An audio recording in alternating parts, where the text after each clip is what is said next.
Student আজকে আমরা 9 ক্লাসের জল চ্যাপ্টারটা পড়ব নবম শ্রেণী। তো সেখানে আমরা ক্ষরজল মৃদু জলের অস্থায়ী ক্ষরতা কী করে দূর করা যায় এবং স্থায়ী ক্ষরতা দূর করা যায় কী করে তার পদ্ধতি একদম পুরো রেজিন পদ্ধতিটা দেবো, বড় ক্লাসটা ওইটা পরের ক্লাসে দেবো। এই ক্লাসে আমি শুধু অস্থায়ী ক্ষরতা দূর করব। ক্ষরজল মৃদু জল বলতে কী বুঝি এইটুকু ছোট্ট একটা ক্লাসের মধ্যে আমি আলোচনা করছি। শুনো, খাদ থাকলেই ক্ষর, জলে যদি বেশি খাদ থাকে তাহলে ক্ষরজল। ক্ষরজলে সাবান আমরা বিচার করি কী দিয়ে, খাত আছে কিনা আমরা টেস্ট কী করবো, আমরা শুধুমাত্র দেখি যে সাবান দিয়ে দেখি, আমাদের সাবান অ্যাভেলেবেল থাকে ঘরে, কাপড় কাচি বা আমরা নিজেরা চান করি পুকুরে। তো তখন দেখি যদি কোনো জলে সাবানের ফেনা হয় তাহলে সেটা ক্ষরজল, এই না হয় যদি, আর যদি সাবানের ফেনা হয় তো মৃদু। সহজেই যদি ফেনা হয় একটু জল দিতে দিতেই ফেনা হয়ে যায়, তাও সেটা মৃদু জল। সাধারণত দেখো আমি এখন পশ্চিমবঙ্গ দিয়ে বলছি তোমরাকে, হ্যাঁ ধারণা করবে। এখানে বইয়ে লেখা আছে যে নদীর জলটা ক্ষরজল, সমুদ্রের জলটা মৃদু জল। যারা বই লেখে তারা কলকাতায় থাকে, তাদের নদীর জল অন্য, আমাদের নদীর জল অন্য। কথাটা বুঝতেছো? ধরো তুমি এখানে ভাগীরথী হুগলি যাচ্ছে, এটা গঙ্গা নদী চলে গেছে বাংলাদেশ, বুঝতেছো? ভাগীরথী হুগলি নদীটা এখান দিয়ে গেছে। অনেকে কনফিউজ হচ্ছে যে ক্ষরজল বইয়ে লিখিয়েছে, বইটা তো লিখেওছে। এটা ভাগীরথী হুগলি আমাদের এখান থেকে দামোদর নদী যাচ্ছে, বা আমাদের গ্রাম থেকে আরও নাম না জানা ছোটো ছোটো জোড় আছে যেটা দামোদরে যেয়ে মিশছে। নাম না জানা আমাদের বিভিন্ন গ্রাম শহর ছোটো ছোটো, সেখান থেকে আরও নাম না জানা বিভিন্ন জল যাচ্ছে, তাই তো?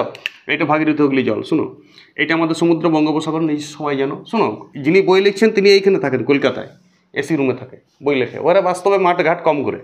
তো তাদের ভাগীরথী হুগলি নদীর জলটা তো সমুদ্র, এইটা তো সেই পিয়ালি মাতলা ঠাকুরের রায়মঙ্গল গোসাবা সুন্দরবনের নদী, সব ভাগীরথী হুগলি নদীর জলে মানে বঙ্গোপসাগরের সমুদ্রের জলও অনেকটা মিশে যায়। তখন জলটা ঈষৎ লবণাক্ত হয়ে যায় এবং সেক্ষেত্রে এই জলটা ক্ষর হয়ে যায়। ওদের ভাগীরথী হুগলি নদীর জলে সাবানের ফেনা হয় না, কিন্তু আমাদের ডিভিসির জলে দেখো, দামোদর নদীর জলে, দামোদর নদীটা পুরুলিয়া জেলায় অনেক উপরে, বর্ধমান জেলায় অনেক উপরে আছে, সমুদ্র গর্ভ থেকে অনেক উঁচুতে, 750 ফুট উঁচুতে। তাহলে সেইখানে নদীর জলে পুরা ফেনা হয়, বা পুকুরের জলে তো হবেই, আমাদের পুকুরের জলে ওখানেও হয়। তাহলে শুধু সাবানের জলে ফেনা সৃষ্টি হবে আমাদের এখানের ক্ষেত্রে, নদীর জলও মৃদু জল, আমাদের এখানে পুকুরের জলও মৃদু জল। আমাদের এখানে দেখো, এবার নলকূপ শুনো, নলকূপ ধরো মাটি, নলকূপ কি মাটির তল থেকে কুড়ে একদম। শুনো, পৃথিবী পৃষ্ঠের যদি গভীর থেকে কোনো জল কোড়া হয়, গভীর থেকে, সমুদ্র গভীরতা আছে, ফলে সমুদ্রটা কী আছে, পৃথিবীতে অনেক, ধরো এটা পৃথিবীর গর্ত আছে, তাহলে সমুদ্রের বিভিন্ন ধরনের নুন, বিভিন্ন ধরনের লবণ, ক্যালসিয়াম কার্বনেট, ক্যালসিয়াম সালফেট, ঠিক আছে, কার্বনেট না, ক্যালসিয়াম সালফেট বা ম্যাগনেসিয়াম সালফেট, MgSO4 বা লোহার সালফেট, FeSO4, এইসব লবণগুলো মাটির তলে থাকে। তো নলকূপ খুলতে গেলে ওইটা টাচ পায়, সমুদ্রে ওইগুলো টাচ পাইছে, ওইগুলো যদি জলের সাথে অ্যাটাচ হয়ে গিয়েছে, তখন জলের সাথে বিক্রিয়া করে জলটা ক্ষর হয়ে গিয়েছে। মাটির উপর স্তরের জল যদি থাকে, মাটির উপর স্তরে, কথাটা বোঝার চেষ্টা করবে, পুকুরের জলটা মাটির উপর স্তরে, খুব তো গভীর থাকে না। সমুদ্র জল প্রচুর গভীর, নলকূপের জল অনেক গভীর থেকে বের করছে, কুয়ার জল অনেক, ফলে ওই জলগুলোতে সাবানের ফেনা ভালো হয় না, কারণ অনেক গভীরে ক্যালসিয়াম কার্বনেট, ম্যাগনেসিয়াম কার্বনেট, লোহার carbonate, calcium bisulphate, magnesium bisulphate ইত্যাদি লবণ জলের সাথে মিশে থাকে, ফলে জলটা ক্ষর হয়। আর পুকুরের জল তো মাটির উপরের স্তরের জল, ফলে এইখানে ওইসব লবণ মিশে না, ওইসব লবণ মাটির অনেক তলে থাকে বেশি করে, মানে ভূপৃষ্ঠের একটু নিচের স্তর দিকে থাকে, যেটাই গভীর জায়গা থেকে জল বাইরে হচ্ছে, কোনো গভীর ভূপৃষ্ঠের গভীর অংশ থেকে, সেটা ক্ষরজল হবে, এইটুকু মনে রাখো।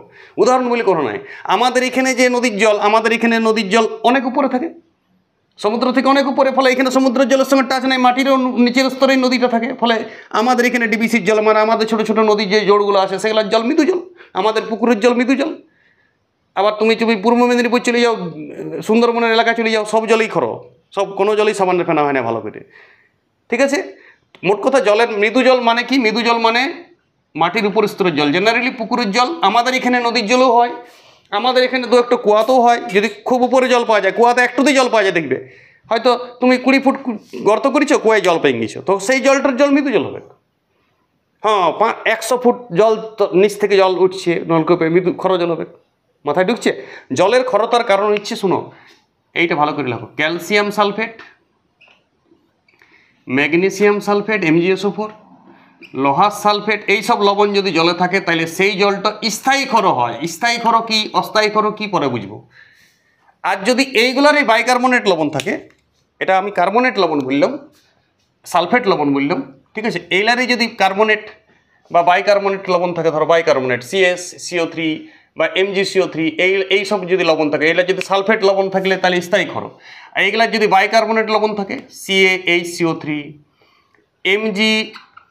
HCO3 বাইকার্বনেট মূলক যোজ্যতা 2, তাহলে এইটা Mg2 হবে, CaHCO3(2), বা লোহার কোনো বাইকার্বনেট লবণ থাকে HCO3(2), তাহলে জলটা অস্থায়ী ক্ষর হয়। অস্থায়ী মানে কি, কিছুক্ষণের জন্য ক্ষর থাকে, এটাকে সহজেই মৃদু জলে পরিণত করা যায়।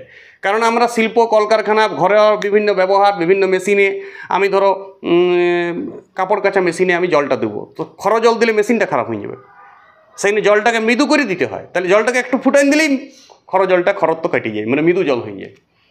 গরম জলে সাবানের ফেনা হয়ে যাবে। কুয়োর জলে হইতেছিল না, কুয়োর জলটা তুমি একটু ফুটাই দাও, তারপরে ঠান্ডা করো, কাপড় কাচো, দেখো কাপড় কাচা যাচ্ছে। তাহলে যেটা সহজেই ক্ষর জলটাকে মৃদু করা যায় সেই জলটাকে বলে অস্থায়ী ক্ষর, মাথায় ঢুকছে? আর যেটা তুমি পারবে না, যে ফুটাইন দিলেই যে ক্ষর জলটা মৃদু হবে, তখন হবে না। সমুদ্রের জল তুমি ফুটাইন দাও, তাও ক্ষর জলেই থাকবে। তাহলে এইটাকে বলে স্থায়ী ক্ষর, মানে কনস্ট্যান্ট থাকছে ক্ষরটা, সহজে পৃথক করা যাচ্ছে, সহজে মৃদু জলে পরিণত করা যাচ্ছে না। যে সকল জলকে স্ফুটনের সাহায্যে ফুটাইন দিয়েছি, আগুন দিয়ে দিয়েছি, হিট করে দিলে সহজেই মৃদু জল করা যায়, তাকে অস্থায়ী ক্ষর বলে। অস্থায়ী ক্ষরের কারণ কি?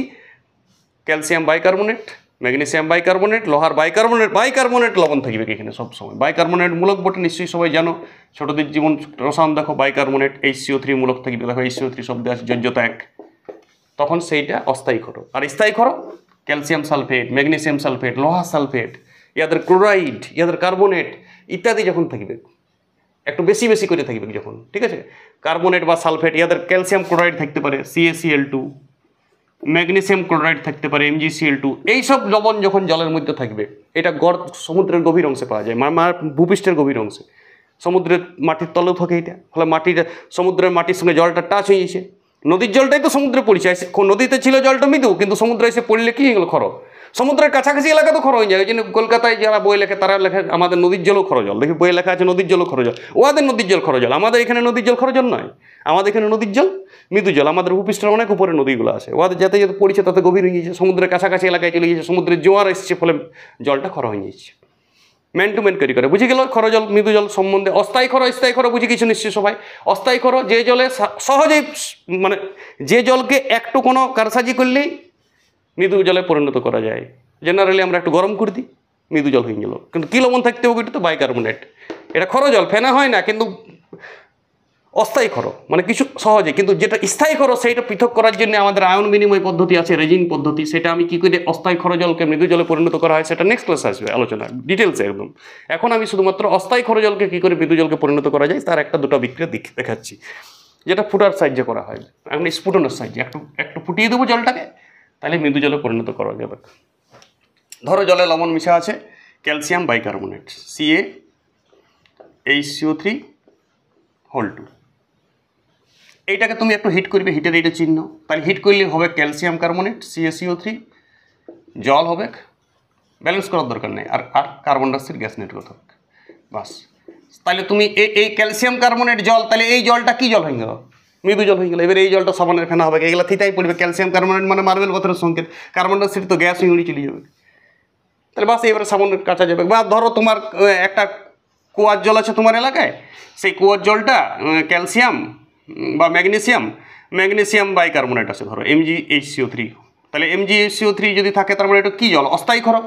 এটাকেও তুমি হিট করে দাও, বিভিন্ন উষ্ণতে উত্তপ্ত করে দাও, তাহলে হয়ে যাবে তোমার MgCO3 ম্যাগনেসিয়াম কার্বনেট প্লাস জল প্লাস কার্বন ডাইঅক্সাইড। এই দুটো বিক্রিয়া তুমি মনে রাখবে, বাস আর মাথা খারাপ করার দরকার নেই, অত বেশি দরকার নেই, দুটো করে বিক্রিয়া মনে রাখবে। তাহলে এইভাবে অস্থায়ী ক্ষর জলকে শুধুমাত্র স্ফুটন দিয়েই মৃদু জলে পরিণত করা যায়। সাবানের ফেনা হইতে ছিল না, জলটাকে গরম করে দিলাম, গরম করে এই বিক্রিয়াটা তোমাকে একটা যে কোনো বিক্রিয়া তুমি করবে, দুটো যদি বিক্রিয়া ডিস্টার্ব হয় একটা বিক্রিয়া অন্তত মিনিমাম করবে।